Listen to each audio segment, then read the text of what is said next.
My daughter-in-law said I could stay for just a week. I packed one small suitcase and a loaf of bread wrapped in a dish towel. I thought a few days of help, and then I would ride the bus back to my quiet house under the maple. On the 8th morning, I woke to a calendar on the wall with my name penciled more often than I expected. A week became a month became a year. 2 years later, the spare room has my slippers and their laundry, the air full of the hum of someone else's life. I set my keys in a little dish by the door, but sometimes my hand reaches for the brass key to my own gate and finds empty air. The porch light hummed as evening fell, and I felt the small shock of a plan that slid away. Quietly, I told myself I would keep my rituals: tea at dawn, a walk at noon, the radio in the afternoon. I told myself I would leave when it felt right, but that wasn't the worst part. The hardest thing was realizing small decisions made from love can, over time, erode a life if you do not speak up today.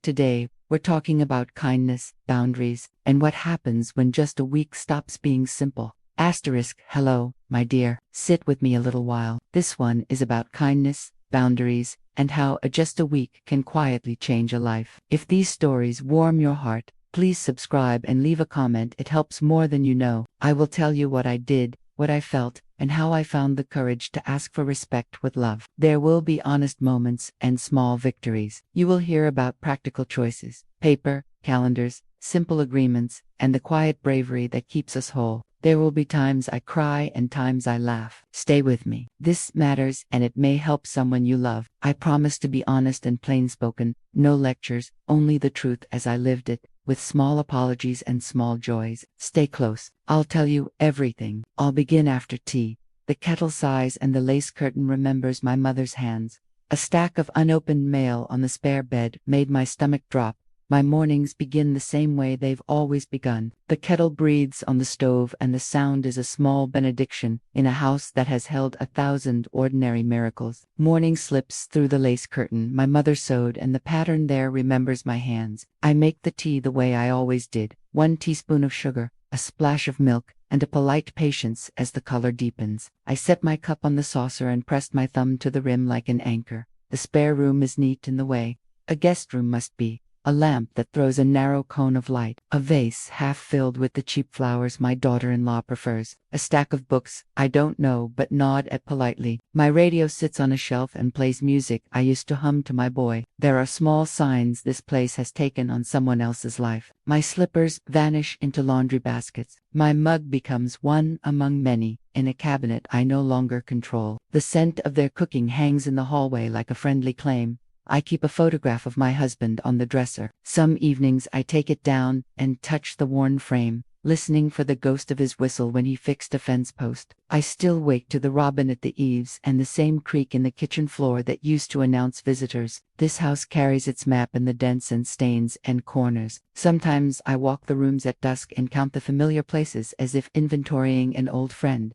There are differences, too. The spare room window looks across to a neighbor's clothesline where their linen swings bright and casual. I fold my laundry and put it away in drawers that sometimes surprise me with new things in them. Little concessions pile up like the newspaper at the end of the driveway. I keep lists and tuck notes into drawers where only I will remember them. They read like tiny promises to myself. Call the doctor, check the mailbox, go home for the weekend. But these small pledges have a way of becoming whispers if no one answers. Then I found the stack of mail on the spare bed: letters, notices, an envelope with a bill folded inside. It looked like a small accusation. I thought someone would bring my post to my own house. I thought I'd take a weekend and sort it out. Instead, the pile had grown. The kettle hissed as I set the cup down, and my stomach did an odd little flip. I cooled the tea with a breath and whispered a plan. I'll sort this. I'll write a list. I'll ask for what I need. I remind myself that kindness has boundaries. I will find words and practice them with my teacup. I'll do this tomorrow, with care. A stack of unopened mail on the spare bed made my stomach drop. But that wasn't the worst part. The worst part was how quietly those small things had shifted. My routines, my small comforts, were being rearranged without fanfare. My mother taught me to leave the kettle on and the porch light for wanderers. I taught my son to fold a paper boat and to say sorry, but some lessons take longer to keep.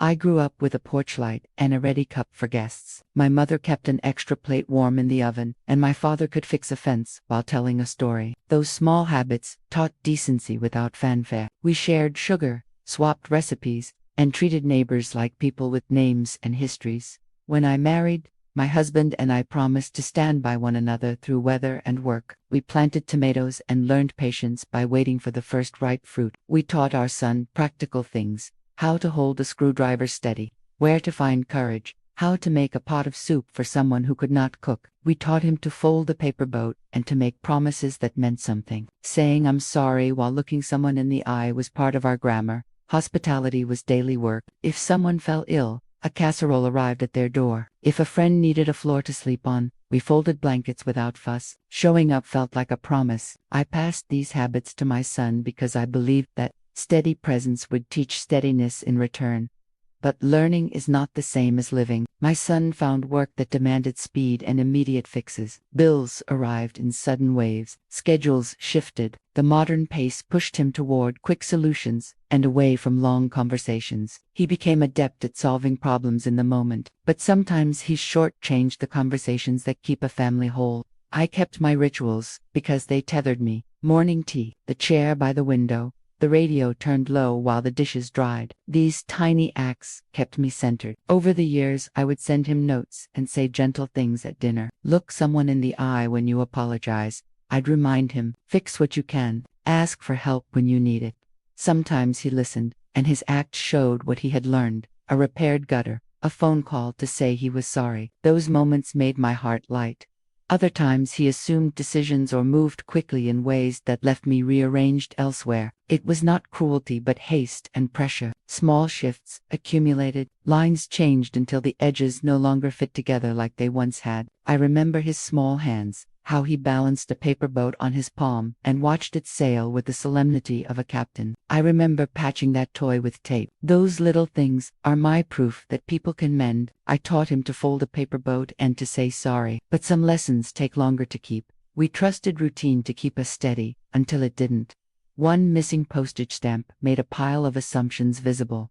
We built our life out of small things: steady work, birthday pies, and a roof that needed attention now and then. He learned to change a tire and to knead bread with the same rough, dependable hands that once held him as a baby. For years, helping fit neatly into the family. I brought soup, they brought flowers, and we all kept going. That rhythm felt secure and safe. But favors can become expectations without conversation. A favor is a circle you mean to close. An expectation is a circle someone takes for granted. I began to say yes to things that took from my routine. I drove 2 appointments for them and skipped my own. I postponed doctor visits because someone needed an extra hand overnight. Each concession felt reasonable in the moment. Love asks for sacrifices. Yet stretching yourself thin too often leaves you with little left to give.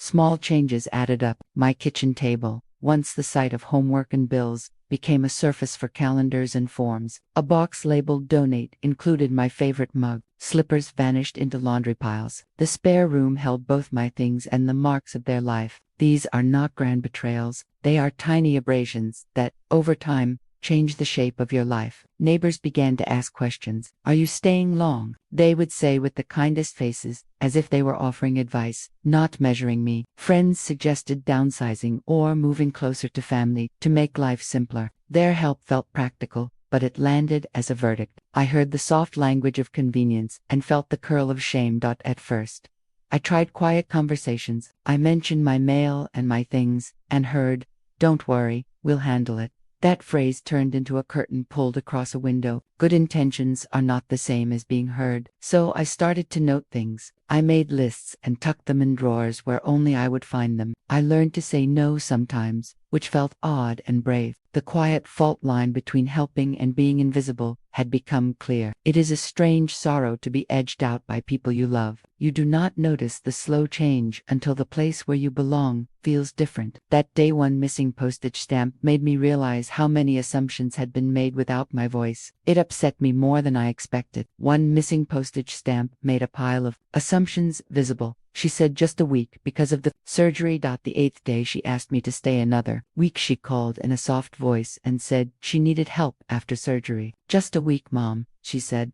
and I heard the tightness around her words. I packed a small bag, wrapped a loaf of bread in a dish towel, kissed the porch post my husband and I always touched when leaving, and came with casseroles and a promise to be useful. The first week was as she described. I sat in pale waiting rooms and held her hand. I learned which drawer the bandages were in and where the takeout menus hid under the fridge. I learned how to fold a soft blanket for the baby and how to line up pills for morning and night. We laughed where we could and were quiet where we had to be. It felt, in its way, very much like the work of love. On the 8th morning, she asked, with a small, weary smile, whether I could stay another week just to be safe. I said yes. It felt right then. She was fragile and I wanted to help. After that, asks came more often and slipped into the ordinary. Could I pick up prescriptions on my way home? Could I watch the baby in the morning so she could rest? Could I handle a few calls about insurance and paperwork? Each ask arrived wrapped in gratitude and fatigue and sounded like a favor rather than a takeover. I told myself that saying yes was what good people do. It was both my nature and my training. I had been taught to show up. Weeks blurred into one another. Calls at my own house went unanswered because I assumed someone would forward the messages. The little chores I had planned for myself were put aside. My son promised he'd visit. He'd fix whatever needed fixing. He'd get the bills in order. His promises felt like the old rope tied between a dock and a boat, a line I could trust. But the longer I stayed, the more their rhythm braided into mine, and my familiar routines became relics in a drawer I only opened in memory. Before long, I was juggling 2 households, 2 appointment books, 2 refrigerators, 2 places where slippers vanished. I drove to the pharmacy twice in a morning, held an infant while a mother slept, and signed forms that mentioned property and dates I had not been consulted about. Nights were the hardest. The house would go quiet and then a small sound would need tending. A cry, a creak, a frightened whisper, and I would rise and tend as if the clock had forgotten the town where my own life waited. I kept a mental ledger 1 week, 2 weeks, 3 months, and the knot at the base of my throat grew heavier. I told myself patience was a virtue, that kindness asked for endurance. I kept repeating that doing the right thing meant staying when asked. But giving and not naming those terms becomes assumption. The worst part was not the heavy hands and the thin sleep. It was the way neighbors and friends began to rearrange plans around me as if I had chosen a new address. Decisions about my house and my life were being made without my voice. And that realization hurt more sharply than any tired muscle or restless night. I chose then to speak up for myself. Their needs looked like gratitude, and sometimes like orders. I opened a box and found my favorite mug. Boundaries began to blur in quiet ways. I woke to a different rhythm and found my days filled with errands that belonged to 2 households. I picked up prescriptions, drove a grandchild to school, coordinated a neighbor's appointment, and sometimes answered calls for names I barely remembered. My own bills collected dust on a table in a house I had meant to visit on weekends. At first, I accepted this because love has a bending quality, and I did not want to be blamed for being unhelpful. There is a dignity in giving, and I believed for a long time that generosity is always the right answer. But usefulness is not the same as consent. The daughter-in-law rearranged shelves to make room for a new blender and packed my small holiday tins into a box labeled storage. She moved my knitting needles to a drawer I did not usually open. I found myself at appointments for people I hardly knew because they assumed I could handle the logistics. One morning I opened a box labeled Donate and found my favorite mug missing. It had been my husband's,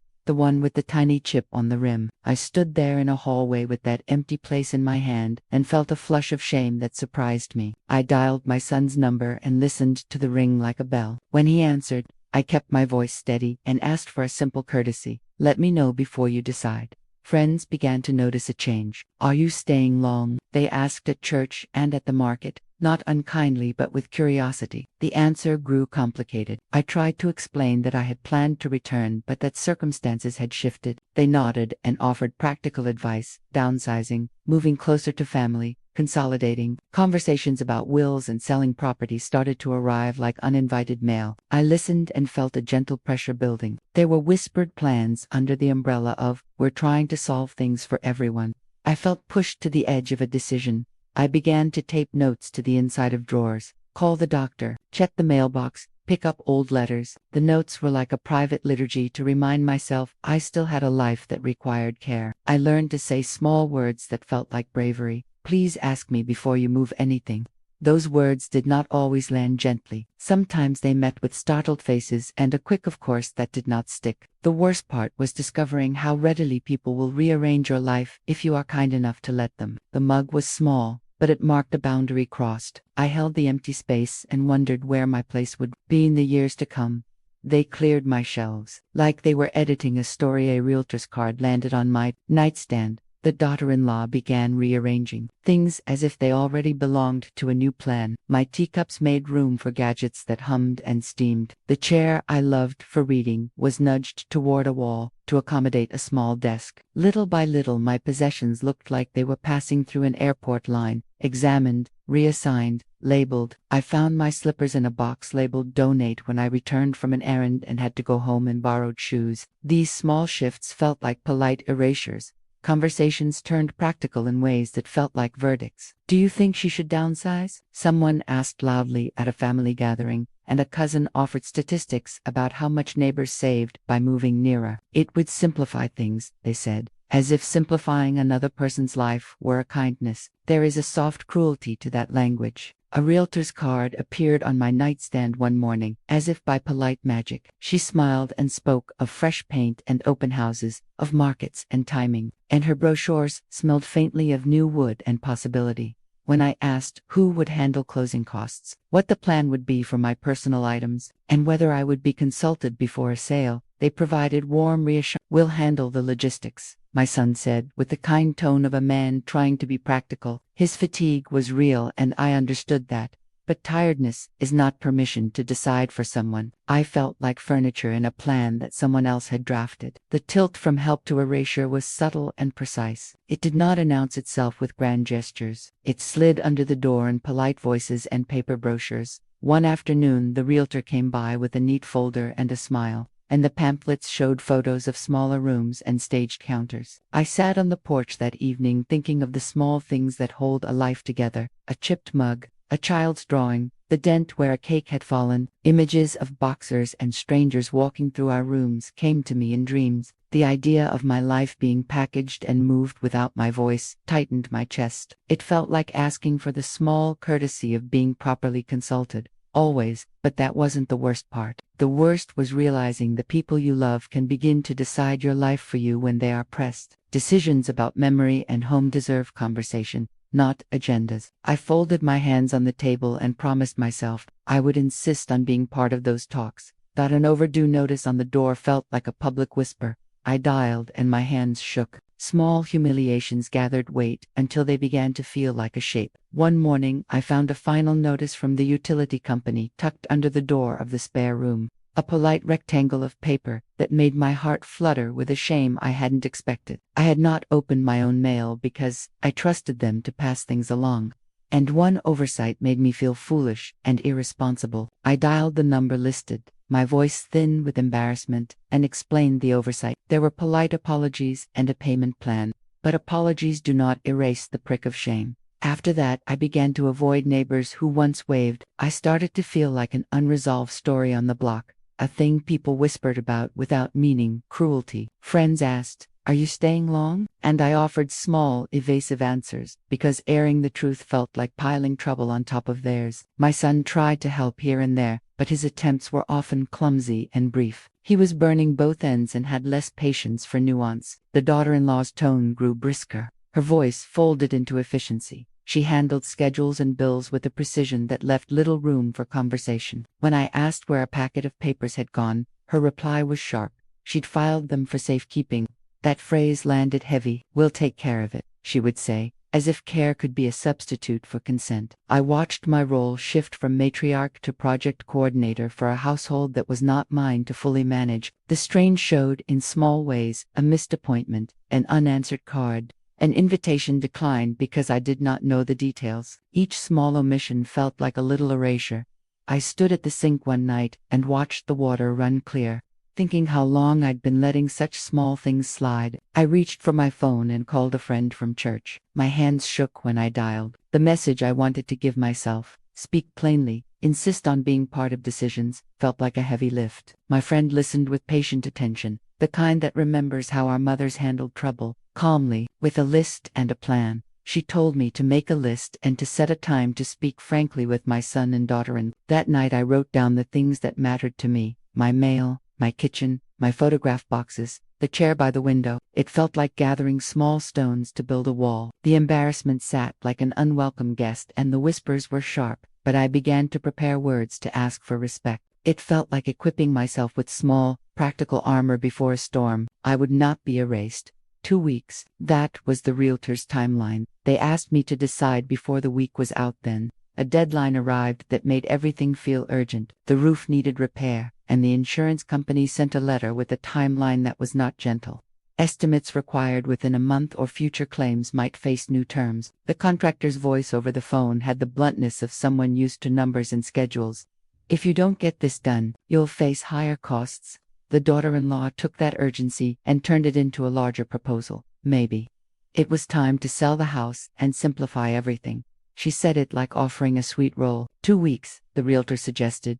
To list and catch the market, a narrow window to secure the best price. 2 weeks to decide the fate of the rooms where children had slept, where my husband's tools smelled faintly of oil, where the holiday wreath had hung for decades. My kitchen table felt suddenly like a boardroom table. Papers sat in neat stacks and numbers blinked on a laptop screen. They presented options with calm efficiency and the kind of language that makes urgency sound like kindness. But to me, it felt like a shove. I tried to ask for time. I asked for counsel. I wanted someone to sit with me and explain costs and consequences in plain words. My son looked tired and practical. His words were measured, but his eyes carried fatigue. The daughter-in-law's voice trembled with a logic sharpened by worry. I told them my house held memories, not only market value. They nodded, but the timeline closed like a door anyway. The realtor's card sat on my nightstand like a polite demand. The realtor's brochure smelled of fresh paint and new wood. She pointed at glossy photos and spoke in brisk lines that made urgency sound like opportunity. I sat on the porch and thought of the small things that hold a life together. A chipped mug, a child's drawing, the dent in the table from a fallen cake. My son and daughter-in-law spoke in low tones and then asked me to look at papers with numbers and dates. I asked again for time and for counsel, and I called a friend who had moved and the church for a recommendation. Making those calls felt like checking a map. It didn't fix the deadline, but it bought me a small thing: clarity. I thought of the ways we patched things: the tar on the roof my husband applied, the dent in the table from a kitchen mishap, and I wanted time to gather counsel and to be part of any plan about my home. They asked me to decide before the week was out. The pressure felt less like practicality and more like a shove, and it frightened me because it asked me to trade memory for a tidy solution. But that wasn't the worst part. The worst part was being asked to sign away months of life while the people who loved me seemed to hurried to hear the stories behind each dent and crack. They were tired in ways I hadn't seen. Their fear didn't make the hurt. This midpoint came to me on Mrs. Dalton's porch with a cup of tea and a face that looked tired in the way sympathy looks. They have pressures you don't know about, she said, and for a moment I thought she meant neighborly gossip. Then she spoke more plainly. The daughter-in-law's mother had fallen ill. She needed hands and nights. The daughter-in-law had taken shifts at a new job with ours that changed like weather. My son had been working overtime, picking up extra hours to cover surprises. The bills arrived in stacks, not trickles. Hearing it smoothed some edges of my anger, because context softens a sharp thing. They were tired in ways I hadn't seen. My heart did a little flip because I could imagine being between two fires, one family calling for care, another needing presence. Fear makes people hurry. Fear makes a person clip apologies into small, awkward sentences. I pictured my son at the sink at midnight, tired and practical, and it made me less fierce and more sorrowful. I could see how quick fixes seemed like the only air to breathe. But hearing their burdens did not make the rearranged mail and missing mugs disappear. Knowing their fear did not make the hurt go away. It simply remade the problem into something more complicated. Love tangled with strain. There was a choice to make: grow angrier or grow wiser. I chose the harder route. I decided to build a plan that respected both their strain and my life. So I walked home with a heavier heart and a clearer head. I wrote a list on a scrap of paper: what I would accept, helping with meals for a month, babysitting mornings twice a week, and what I would not accept: decisions about my house without me. Mail left unread, My things moved without asking. The list read like a small contract to myself. I thought if I offered help with limits, the gesture would read as love, not resignation. I planned to ask for boundaries in the plainest language I had. I would ask for written agreements for anything that affected my belongings. I would ask for a 3-month reassessment. I would ask they promise to consult me 30 days before any major decision. I intended to be gentle, but clear. I wanted to hold the dignity my mother taught me to keep. I also intended to offer help, real help, because love is not a ledger, but a practice. I arranged to have the mediator from church come and listen if they would. I asked a friend to be present when I spoke, someone who would take notes so nothing slipped into memory. These were small, practical acts. They felt like armor and a prayer at once. I practiced my lines in the kitchen while the kettle warmed. I used short sentences. I sounded like myself when I spoke to the radio. I wanted them to see my resolve as care, not complaint.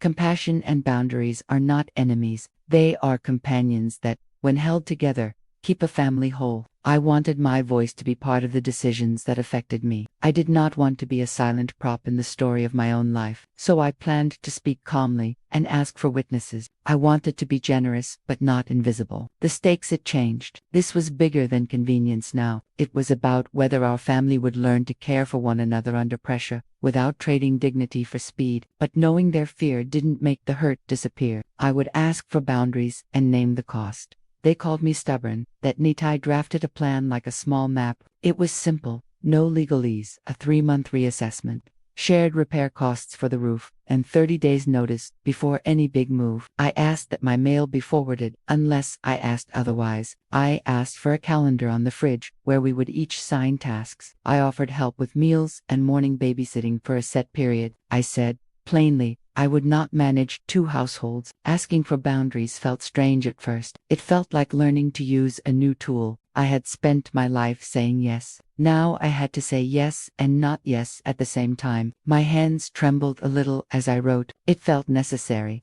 I called the mediator from our church and asked if she would come at a time when everyone could be calm. I invited a friend with steady hands to take notes so that nothing would be forgotten in the heat of the moment. I wanted this to be civil. I didn't want a fight. I wanted a plan. When I presented the ideas, the cost was immediate. The daughter-in-law's face folded into impatience. My son said I was making things harder. He said I didn't understand how difficult it was for them right now. Later that night he called and used a word. I felt like a stone, stubborn. They said I was difficult and inflexible. Those words landed with a sharp little echo.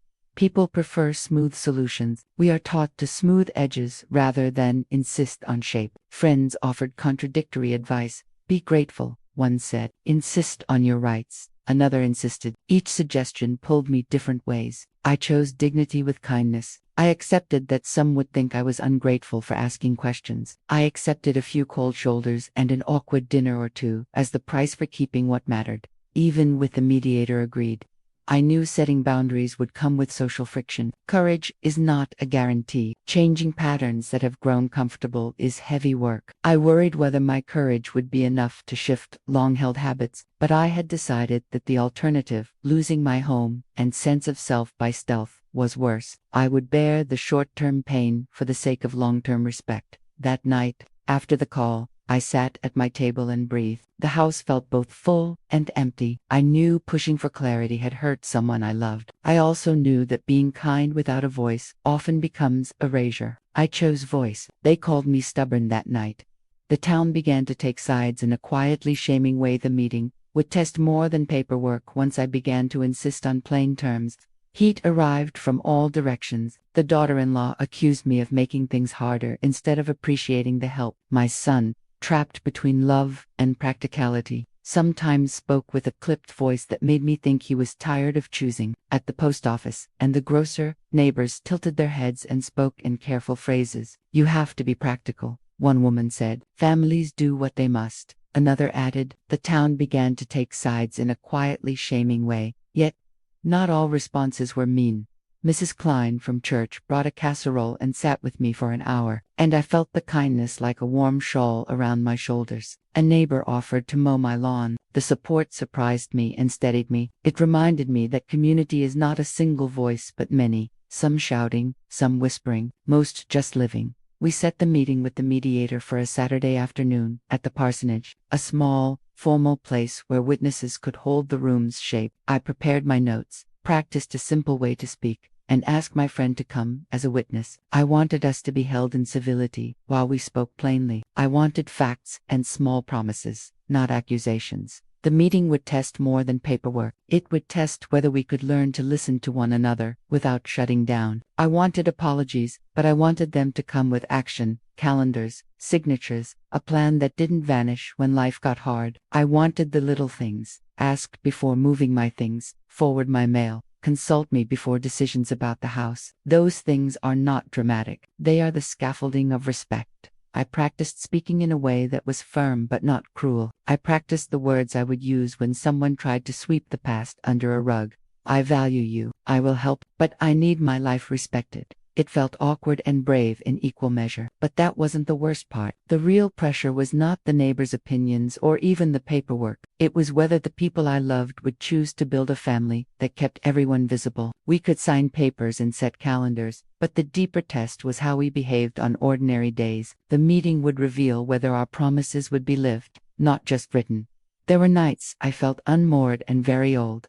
I almost walked out with one bag. There were nights when the spare room felt like a small island in a noisy sea. The house hummed with their evening sounds, the clink of a dish, the low hum of a television, and the soundtrack did not include the map of my life. I lay awake and listened to the pipes breathe, and thought of the garden where my husband had planted a maple. I thought of the shed where his tools slept and of the curtain my mother stitched with her own hands. Those things are quiet anchors. Without them, I felt unmoored. I dreamed of packing a small bag and leaving quietly to a friend's spare room or a tiny apartment where no one would rearrange my things. The notion felt like relief and surrender both. I cried in small, private moments and felt embarrassed for needing anyone to understand the quiet terror of being a guest in the life you once ran. Pride and memory wrestled in my chest. Was my hold on the house pride, or was it the necessary keeping of a life's story? They sat across from me, my daughter-in-law, her eyes rimmed with exhaustion, my son, folded inside himself like a letter that had been reread too many times, and me, a woman with a list and a steady, thudding heart.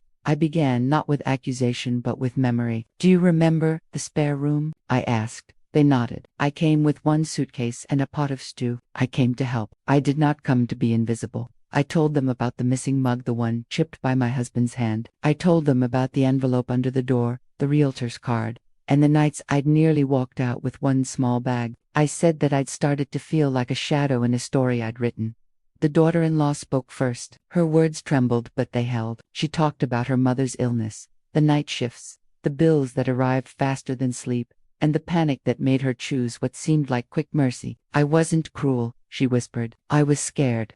My son sat silent until his jaw loosened. He said he was sorry for the words he'd thrown, for the silences that felt like doors shutting. He said he'd let exhaustion sound like authority. The apology wasn't perfect, but it was human. For a heartbeat, the house seemed to stop. Love can be the reason for things that still cause pain. We began to talk, slower now. We wrote terms together, 3 months of shared budgeting, a reassessment date circled in red, a promise that the house would not be listed or changed without a joint meeting. I asked for small things that carried big meaning: call before moving my drawers, forward my mail, include me in decisions about my belongings. They agreed. The daughter-in-law's shoulders dropped as she exhaled. "I didn't mean to take so much," she said. "I just couldn't see the line." My son reached across the table then, his hand warm and calloused. "We'll do better, Mom."